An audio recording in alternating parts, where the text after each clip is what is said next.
क्या आप जानते हैं कि किसी भी मुल्क का बजट उसकी हुकूमत की तरजीहात का आईनादार होता है। बजट की दस्तावेज सिर्फ अदाद शुमार का खेल नहीं होती, बल्कि ये बताती है कि हुकूमत के नज़दीक इसके अवाम की ज़िंदगी, इनके बच्चों का मुस्तकबिल और इनकी सेहत कितनी अहम है। लेकिन पाकिस्तान का हालिया बजट देख कर ये साफ ज़ाहिर होता है कि इस मुल्क में इंसानों पर सरमायाकारी करना हुकूमत की तरजीह ही नहीं है। आइए इसका एक ऐसा पोस्टमार्टम करते हैं जिसे सुनकर आप भी दंग रह जाएंगे। पाकिस्तान के कुल मुल्की अखराजात का हजूम 18,771 अरब रुपए रखा गया है।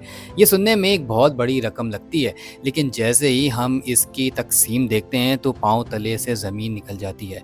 इस 18,000 अरब में से 8,054 अरब रुपए सिर्फ और सिर्फ पुराने कर्जों, इंटरेस्ट, सूद अदा करने में चले जाएंगे। यानी हमारे कुल बजट का तकरीबन निफ्स हिस्सा तो इस दलदल की नज़र हो रहा है जिसमें हम सालों से धंसे हुए हैं। मुल्क की सलामती और जोग्राफियाई दफ़ा के लिए 3,000 अरब रुपए मुख्तस किए गए हैं। जब आप इन दोनों बड़े अखराजात को जमा करते हैं तो मालूम होता है कि पूरे बजट का 60 से 70% हिस्सा आवाम तक पहुंचने से पहले ही सूद और दिफा की नज़र हो जाता है। अब सवाल ये पैदा होता है कि बाकी बचने वाले हिस्से में से 25 करोड़ आवाम के हिस्से में क्या आएगा। जब बात आती है इस मुल्क के मुस्तकबिल यानी बच्चों की तालीम की और गरीबों की सेहत की, तो हुकूमत के ख़जाने खाली हो जाते हैं। आदाद शुमार पर नज़र डालें तो रूह कांप उठती है। 18,000 अरब के इस बजट में से स्कूलों, कॉलेजों और यूनिवर्सिटियों के लिए महज 46 अरब रुपए रखे गए हैं, जबकि सेहत के लिए महज 25 अरब रुपए यानी करोड़ों गरीब मरीजों के इलाज, सरकारी अस्पतालों और लाइफ सेविंग अद्वियात के लिए सिर्फ 25 अरब रुपए यानी ऊँट के मुंह में जीरे के बराबर रकम मुख्तस की गई है। ये वो मुल्क है जहाँ 2.5 करोड़ से ज़ायद बच्चे स्कूल से बाहर हैं और जहाँ गरीब अस्पतालों के फर्श पर दम तोड़ देते हैं।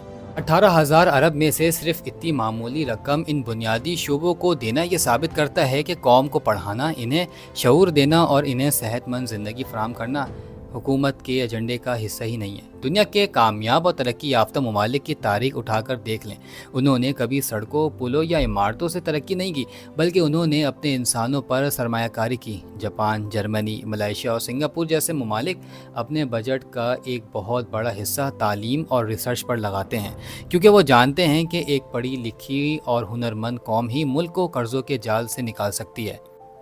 हमारे यहाँ तो उल्टी गंगा बहती है। हम इंसानों को जाहिल और बीमार रख कर इंफ्रास्ट्रक्चर बनाना चाहते हैं। जब तक मुल्की बजट का रुख आवाम की बुनियादी ज़रूरतों की तरफ नहीं होगा, हम इसी तरह IMF के सामने कशकोल लिए खड़े रहेंगे। आखिर में सोचने की बात यह है कि क्या हम वाकई एक आज़ाद और ख़ुददार कौम बनना चाहते हैं।